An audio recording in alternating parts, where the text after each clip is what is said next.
computadora. Perfecto. La predicación del día domingo se denominó una trascendente conversación camino a Emaús, un texto bastante largo, ¿no? Que precisamente habla de esta conversación. Estaba en Lucas, capítulo 24, desde los versos 13 al 35.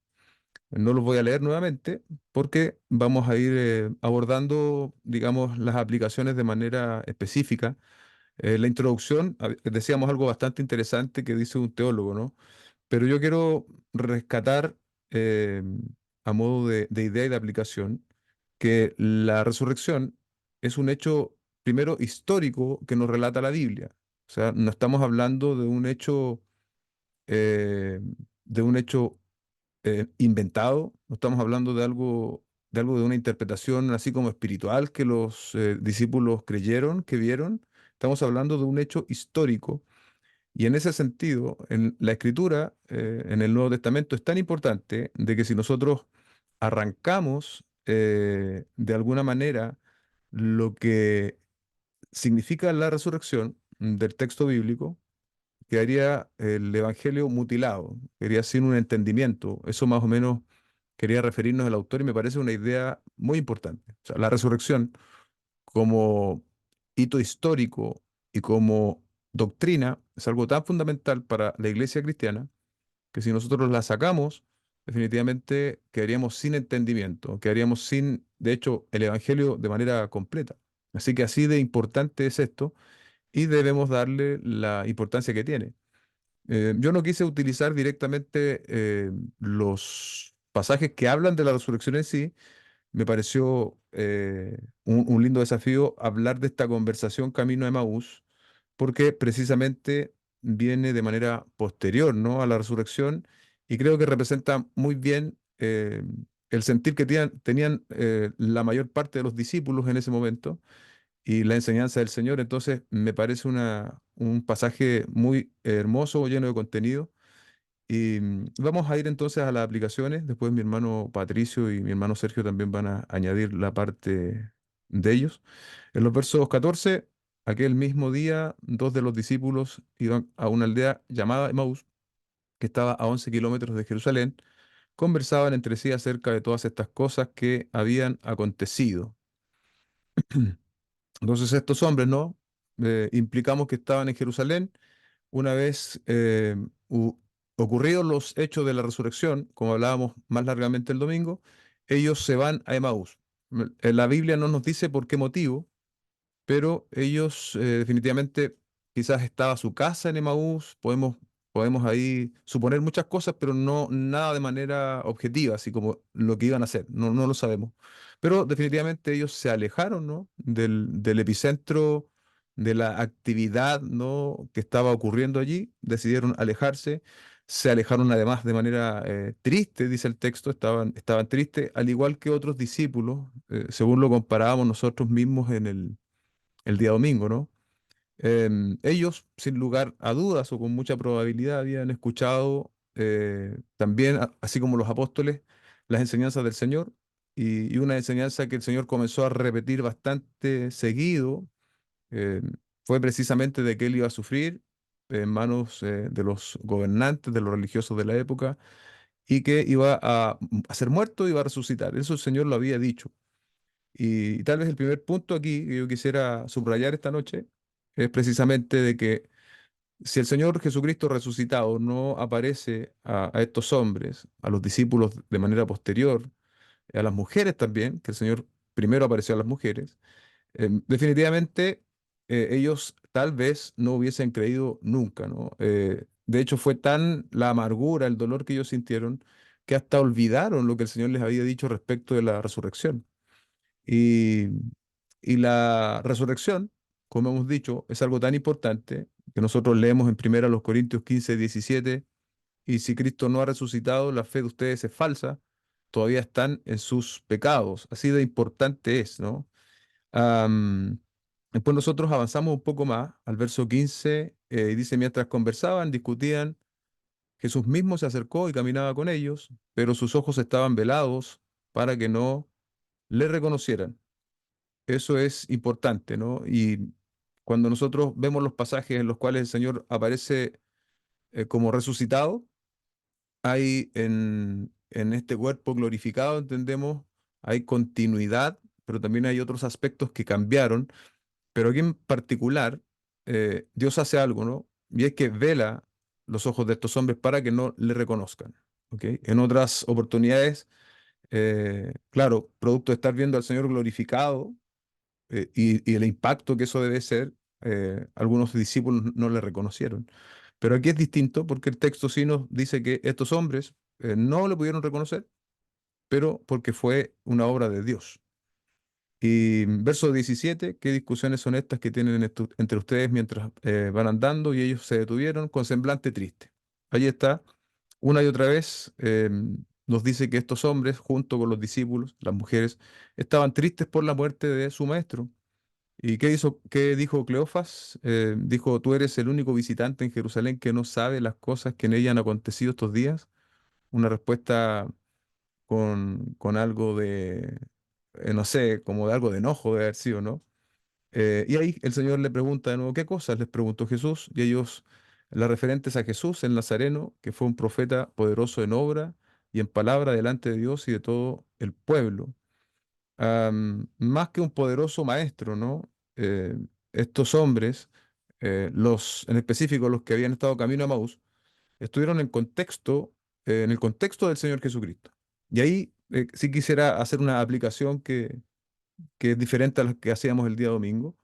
Y es que muchas veces nosotros podemos estar en contextos religiosos, pero el estar en contexto religioso no implica necesariamente de conocer al Señor, de reconocer en este texto al Jesucristo resucitado. Piense usted, por ejemplo, lamentablemente, ¿no? ¿Cuántos hijos de pastores abandonan la fe? Y los hijos de pastores son, en general, ¿no? Jóvenes que crecen en un ambiente de cristiano. Ellos crecen viendo a sus padres predicar, viviendo en torno a la iglesia, pero sin embargo, el hecho de nacer en ese contexto, que puede tener muchos beneficios prácticos, no lo desconozco. Pueden ser jóvenes de adultos bastante disciplinados, que les va bien en ciertas áreas, que son buenos estudiantes, etcétera. Eso no se puede desconocer. Pero hablando de lo espiritual, no es suficiente. Y así también como ocurrió en estos hombres, ¿no? Hablando de lo espiritual, no fue suficiente la información previa que ellos habían recibido, em, sino que fue necesaria una intervención particular acá en el texto que el Señor Jesucristo mismo hace caminando con ellos y como veremos posteriormente, revelándose a sus ojos también de quién era Él realmente. Porque dice Juan 14:6, ¿no? Un texto conocido. Jesús les dijo, yo soy el camino, la verdad y la vida. Nadie viene al Padre sino por mí. Esa exclusividad de este texto es propia del cristianismo. Solo hay una vía para la salvación, solo hay una vía para la comunión con Dios, es a través de Jesucristo. Él es el camino, Él es la verdad y Él es la vida. Luego, ¿no? Aquí el verso 20 también nos permitía destacar algo cuando ellos dicen quiénes son los responsables de la crucifixión, de la muerte de su maestro, dice, y cómo los principales sacerdotes y nuestros gobernantes lo entregaron a sentencia y lo crucificaron. Pero si usted lo nota, ellos están con su mirada puesta en este hecho específico, pero no alcanzaban a ver lo que la crucifixión del Señor Jesucristo significaba en términos de redención. Podríamos decir, no alcanzaban a ver los beneficios que significaba el que el Señor haya muerto. Y esto nos llevaba entonces a pensar por lo menos en un aspecto, ¿no? En la responsabilidad de los hombres y la soberanía de Dios. Quienes, en efecto, crucificaron al Señor, tal como estos de camino a Maús dijeron, ¿no? Principales sacerdotes, los gobernantes, y en Hechos 4:27 también se añade Herodes, Poncio Pilato, los gentiles y el pueblo y los pueblos de Israel, dice. Ahí están los hombres, ¿no? Ahí están ejecutando, ¿no? Responsablemente estos actos pecaminosos. ¿Y qué acto tan pecaminoso como el de terminar con Dios encarnado, con Jesucristo? Pero en el verso 28, ¿no? Y aquí está la otra parte que los discípulos de Camino a Maús aún no comprendían. Para hacer cuanto tu mano y tu propósito habían predestinado que sucediera. ¿Sí? Y ahí está eso. Está la soberanía de Dios y la responsabilidad de los hombres. Los hombres son responsables de sus pecados, pero Dios, en este punto, ¿no? Soberanamente también había orquestado todo eso.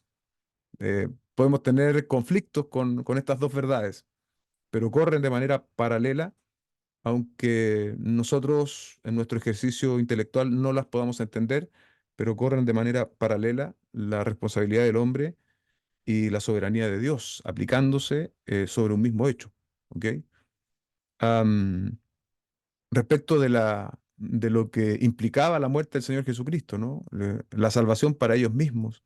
eh, lo que yo decía antes, el Evangelio y lo que produce el Evangelio en la vida de los hombres, tenía por lo tanto mucha repercusión redentora, y en lugar de ellos alegrarse por esto, aún estaban entristecidos, ¿no? Aún estaban entristecidos, estaba la historia no completa, tampoco podemos culparlos del todo por cómo se sentían, pero hasta ese punto no habían sido capaces de creer lo que el Señor había dicho previamente.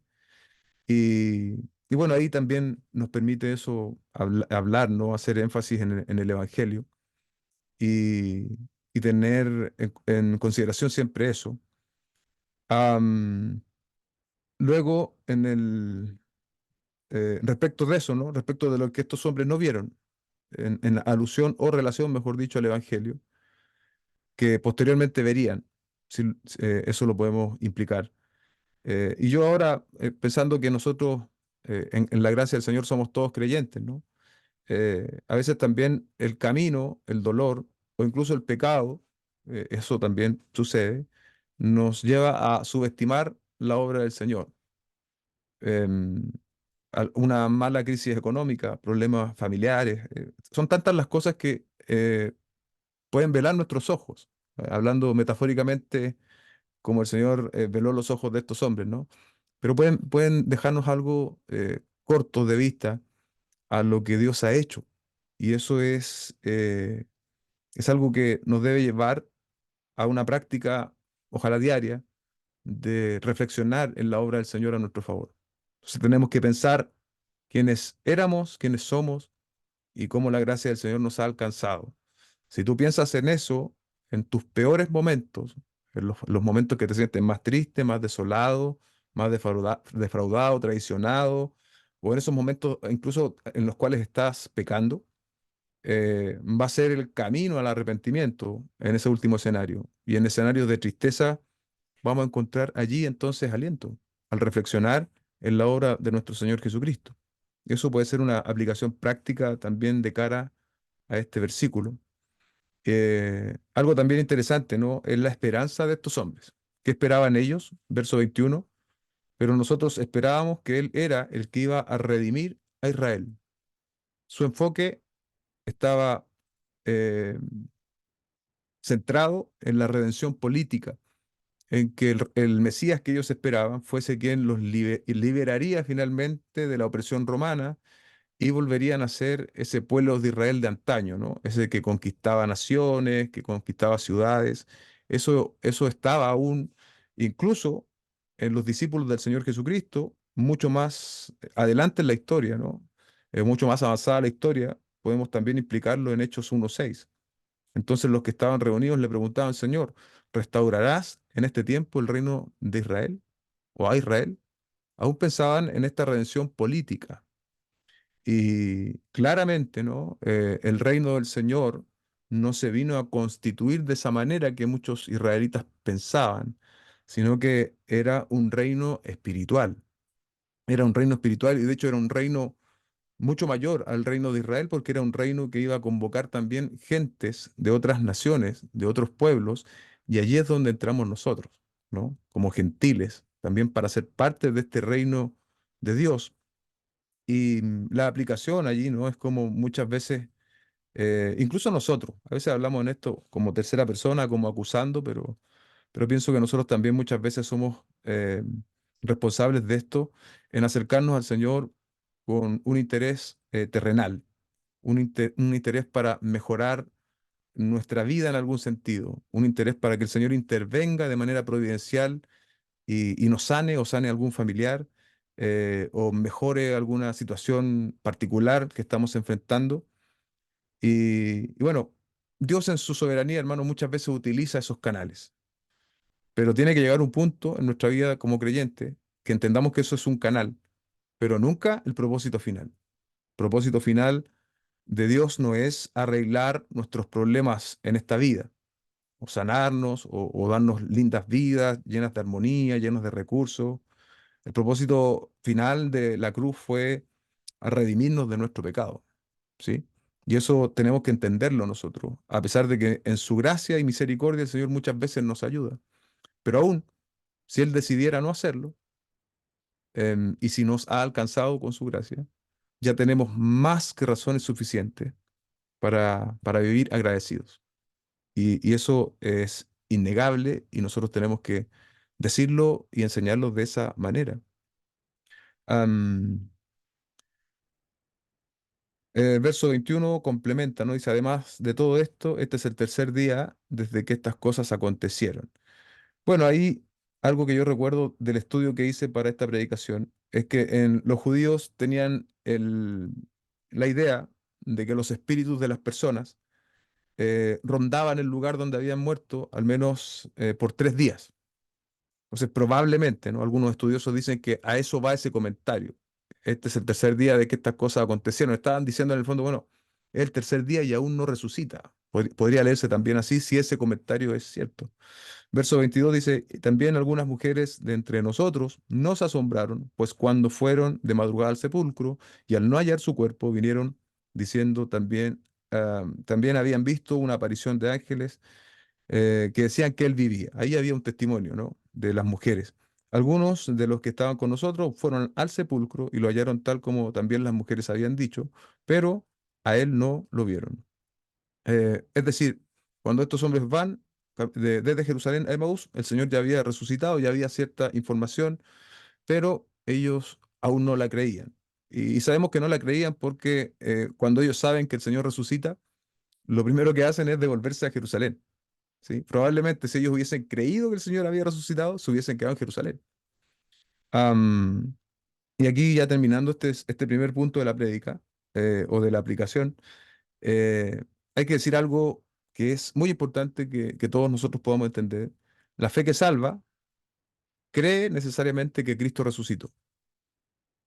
Si no creemos que Cristo resucitó, tal como dice el texto en 1 Corintios 15, aún estamos en nuestros pecados. Así de importante es la resurrección del Señor Jesucristo.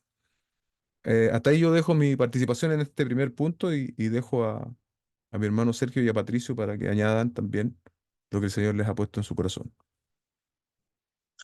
Buenas noches, iglesia. Sí, pensando en este punto de la resurrección del Señor.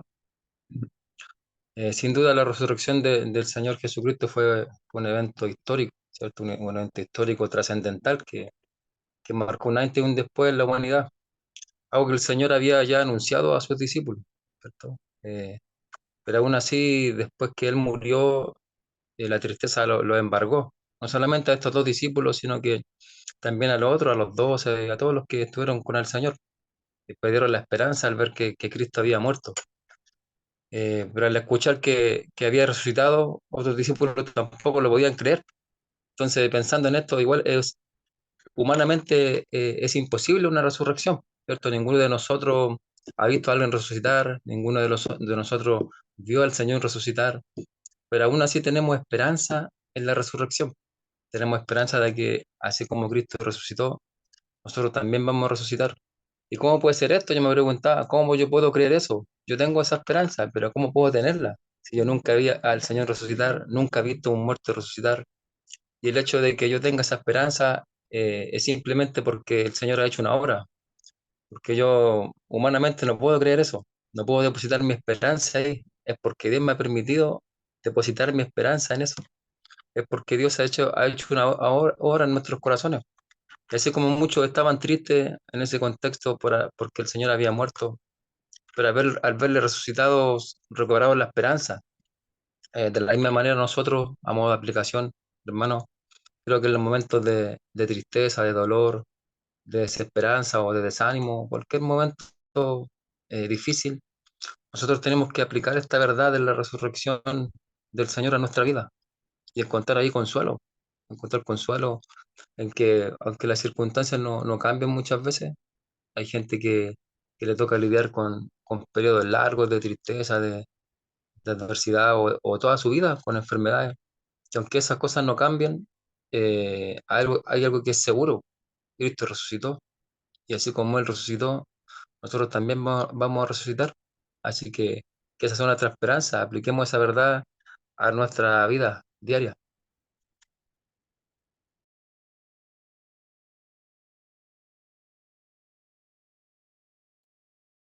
Dale nomás, Pato. Hola, pastor, hola, iglesia. Buenas noches. Sí, yo, bueno, pensaba en los primeros versículos ya, cuando empieza a narrar sobre este viaje. Eh,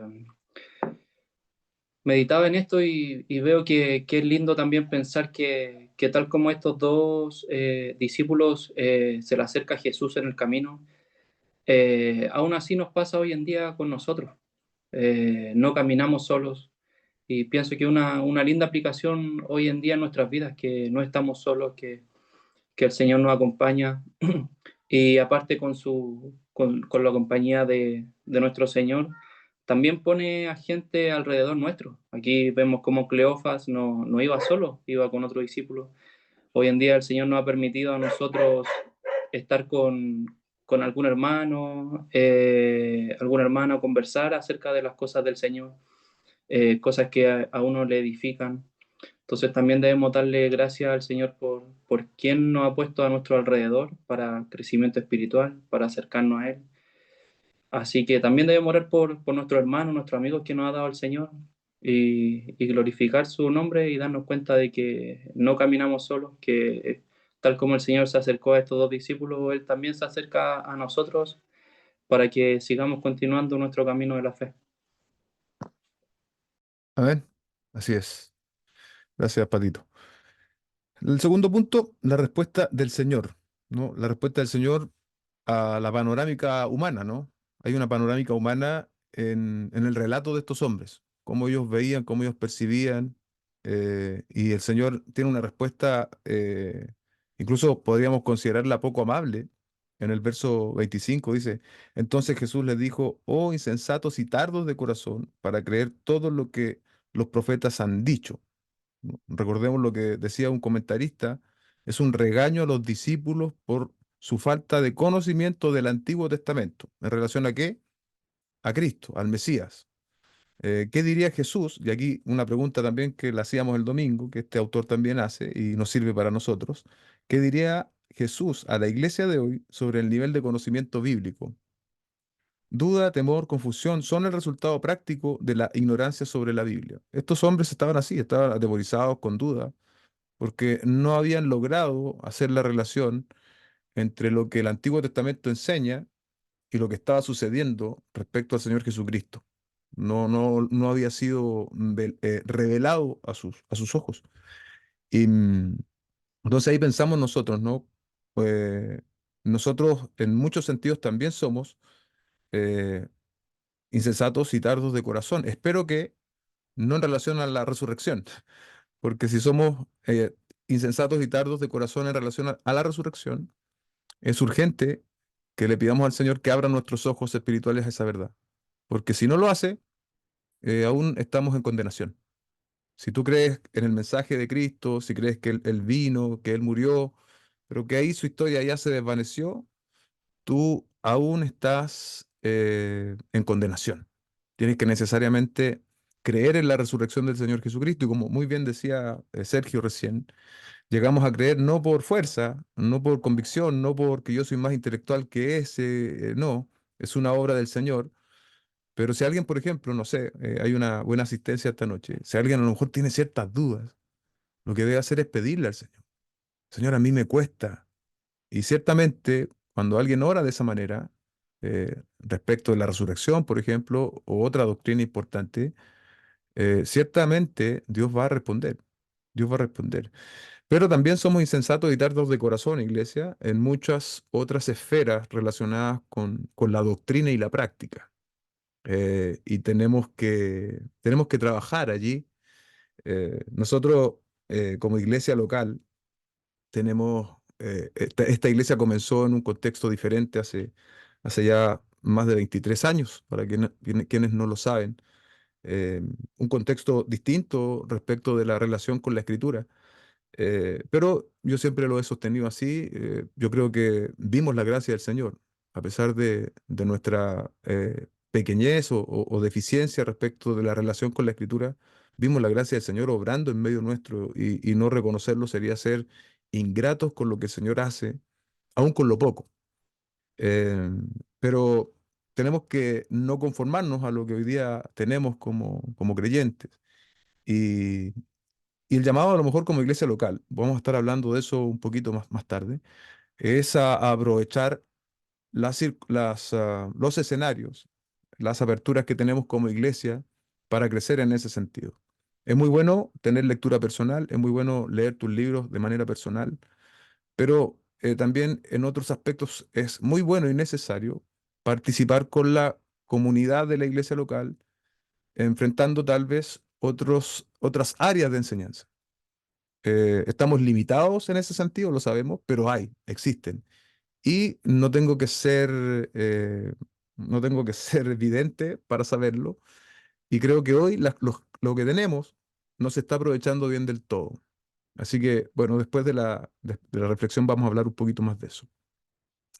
Em, Verso 26, no era necesario que el Cristo padeciera todas estas cosas y entrar a su gloria. Ahí está esa relación y los versículos ya los leímos de cómo esto el Señor lo había anticipado y de cómo incluso en el Antiguo Testamento hay versículos que enseñan a hacer esa relación de la resurrección del Señor. Y aquí el Señor emprende una clase magistral que cuando estemos en el cielo esperemos sentarnos con estos de camino a Maús y que ellos nos digan qué fue lo que el Señor les dijo específicamente. Nosotros podemos inferir ciertas cosas teniendo el Antiguo Testamento en nuestras manos, relacionándolo con Cristo. Yo solo mencioné algunos pasajes, iglesia, porque si hubiésemos puesto todos los pasajes, aún estaríamos tal vez leyéndolos. Eh, por ejemplo, Génesis 3:15, pondré enemistad entre tú y la mujer, entre tu simiente y su simiente, él te herirá en la cabeza y tú lo herirás en el talón o en el calcañar, como dice la Reina Valera, ¿no?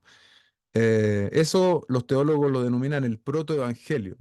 Es el primer anuncio en la Escritura de que el Señor iba a traer redención. En lo que dice en la simiente de la mujer es Jesucristo. La misma palabra, después el Señor la utiliza con Abraham, le dice, en tu simiente serán benditas todas las familias de la tierra. Y es en Gálatas, me parece, ¿no? Donde también el apóstol Pablo vuelve a mencionar la simiente y habla que la simiente es Jesucristo. ¿Se da cuenta cómo hay una relación allí en la Biblia que se va, podríamos decir, reduciendo para mostrarnos finalmente que es en Cristo, ¿no? Entonces, Él es el que va a herir, ¿no? Finalmente a la serpiente. La, la serpiente representaba en el fondo la obra de Satanás, las mentiras de Satanás y Satanás mismo. Bueno, solo le dejo el texto, si alguien lo quiere leer después, Deuteronomio 18:15, y este sí más relacionado con lo que enseñábamos, Salmo 16:10, porque tú no abandonarás mi alma en el Seol, ni permitirás que tu santo sufra corrupción. Los autores bíblicos relacionaron ese texto precisamente con la resurrección del Señor. Y uno muy, muy hermoso, ¿cierto? Un texto que uno puede incluso emocionarse al leerlo. Isaías capítulo 13, versos 3 al 9. Fue despreciado y desechado de los hombres, varón de dolores y experimentado en aflicción. Y como uno de quien los hombres esconden el rostro, fue despreciado y no le estimamos. Ciertamente, Él llevó nuestras enfermedades y cargó con nuestros dolores. Todos nosotros lo tuvimos por azotado, por herido de Dios y afligido, pero Él fue herido por nuestras transgresiones, molido por nuestras iniquidades. El castigo de nuestra paz cayó sobre Él. ¿Se da cuenta? Y por sus heridas hemos sido sanados. Todos nosotros nos descarriamos, la universalidad del pecado, ¿no? como ovejas. Nos apartamos cada cual por su camino, pero el Señor hizo que cayera sobre él la iniquidad de todos nosotros. Fue oprimido y afligido, pero no abrió su boca, como cordero que es llevado al matadero, y como oveja que ante sus trasquiladores permanece muda, él no abrió su boca. Por opresión y juicio fue quitado, y en cuanto a su generación, ¿quién tuvo en cuenta que él fuera cortado de la tierra de los vivientes por la transgresión de mi pueblo? ¿A quien correspondía la herida? ¿Se da cuenta? A nosotros nos correspondía ese castigo, pero el Señor tomó nuestro lugar. Se dispuso con los impíos su sepultura, pero con el rico fue su muerte. Ahí fue lo que hizo este hombre rico, ¿no? Aunque no había hecho violencia ni engaño en su boca, una vida santa de nuestro Señor. Eso pudo haber sido parte de lo que el Señor compartió. Esperemos en el cielo saber qué fue específicamente. Em, Verso 28, y se acercaron a la aldea donde iban, y él hizo como que iba más lejos, el Señor, ¿no? Dice, no, como que yo voy más lejos.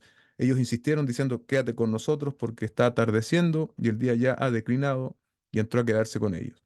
Al sentarse a la mesa con ellos, Jesús tomó pan y lo bendijo, partiéndolo, lo dio.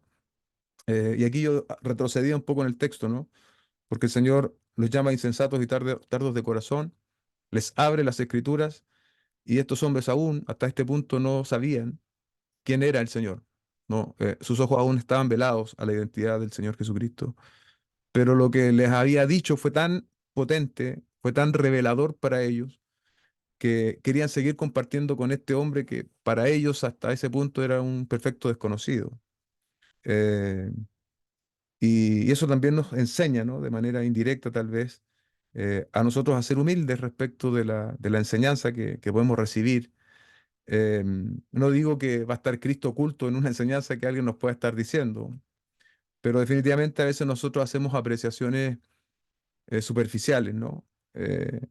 Y debiésemos ser siempre más humildes porque yo pienso, por ejemplo, cuando tengo la oportunidad, hablo con mis padres, tanto como mi mamá como mi papá, y, y bueno, yo muchas veces los escucho lo que ellos me narran de sus historias de jóvenes, de cómo ellos emprendieron, de mi madre cuando habla de la misericordia del Señor, y yo escucho atentamente,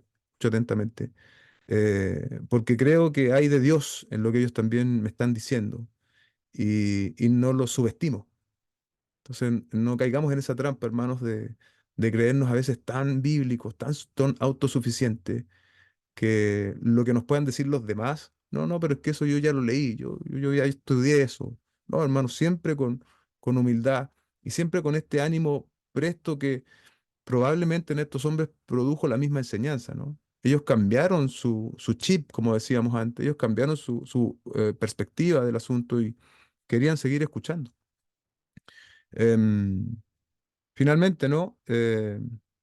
Bueno, y de unas aplicaciones yo teológicas de la resurrección no las voy a repetir porque sería muy largo, pero es interesante, si usted quiere volver a verlas, vale la pena. Verso 31, entonces les fueron abiertos los ojos y le reconocieron, pero él desapareció de la presencia de ellos. No abrieron ellos sus ojos, el texto dice les fueron abiertos, y esto podría ilustrar, ¿no? También cómo el Señor abre nuestros ojos espiritualmente para ver la obra de Cristo, para poder aceptar la obra de Cristo en nuestros corazones. Si Dios no obra, entonces seguimos ciegos, hermanos. Y de hecho, la revelación de Dios no es un descubrimiento humano. La verdad espiritual es un don, dice un autor, de Dios para la humanidad ciega y pecadora. O sea, Dios mismo tiene que intervenir para que nosotros veamos. Y se dijeron el uno al otro, no ardía nuestro corazón dentro de nosotros mientras nos hablaba en el camino, cuando nos abría las escrituras, un entendimiento abierto respecto de las escrituras. Las verdades espirituales trascendentes del reino de los cielos, como la resurrección, para nosotros se encuentran en la palabra. No vamos a tener esta conversación con el Señor como los del Camino a Maús. ¿Pero qué tenemos? Tenemos la palabra profética más segura, dice Pedro, ¿no? Ahí está la revelación de Cristo para nosotros. Ahí tenemos que atender, ahí tenemos que concentrarnos y pedirle al Espíritu Santo que abra nuestros ojos a verdades como la resurrección, pero también a otras verdades que quizás no hemos comprendido del todo bien, o tal vez también habiéndolas comprendido bien, no hemos llegado a vivirlas como tenemos que vivirlas. que ahí probablemente también se suele producir un problema en nosotros. Y aquí está este acto que yo decía antes, ¿no? Levantándose en esa misma hora, regresaron a Jerusalén y hallaron reunidos a los 11 apóstoles y a los que estaban con ellos, que decían, es verdad que el Señor ha resucitado y ha aparecido a Simón. Ya era verdad, ya no era un supuesto, ya no era un posible. Y ellos contaban sus experiencias en el camino y cómo habían reconocido al partir el pan. Cuando tú tomas el inicio de estos hombres y los primeros versículos versus estos, hay un cambio, ¿sí? Hay un cambio profundo de hecho, hasta en el destino. Yo lo decía el domingo. Ellos salieron de Jerusalén a Emaús, pero apenas entienden que Jesucristo había resucitado, que habían estado hablando con él, se devuelven, ¿no? Se devuelven a Jerusalén. Y esa es la experiencia traumática de cualquier persona que se encuentra con el Cristo resucitado. Acuérdese lo que le pasó al apóstol Pablo. También se encontró con Jesucristo resucitado. ¿Qué pasó con él? Se cayó y, claro, siguió a Damasco, pero su vida fue transformada de una manera asombrosa. Y ya Jesucristo para los del camino de Maús dejó de ser el gran profeta y ya empezó a ser Jesucristo resucitado. Ya empezó a acercarse a la verdadera identidad del Señor Jesucristo. Si Jesucristo no era Dios, ¿cómo iba a ser posible que Él se iba a levantar de los muertos? Tal vez fue alguna de las cosas que pensaron estos hombres. Y finalmente, como una idea, ¿no? El encuentro con el Cristo resucitado, una idea práctica, siempre reorienta nuestra agenda. Eh, y ya no vivimos ni siquiera para nuestra tristeza o nuestra pena, sino que vivimos para los propósitos del Señor. Y cuando vivimos para sus propósitos, vamos a renunciar a los nuestros también. Eso es así. Hermanos Patricio y Sergio, los dejo.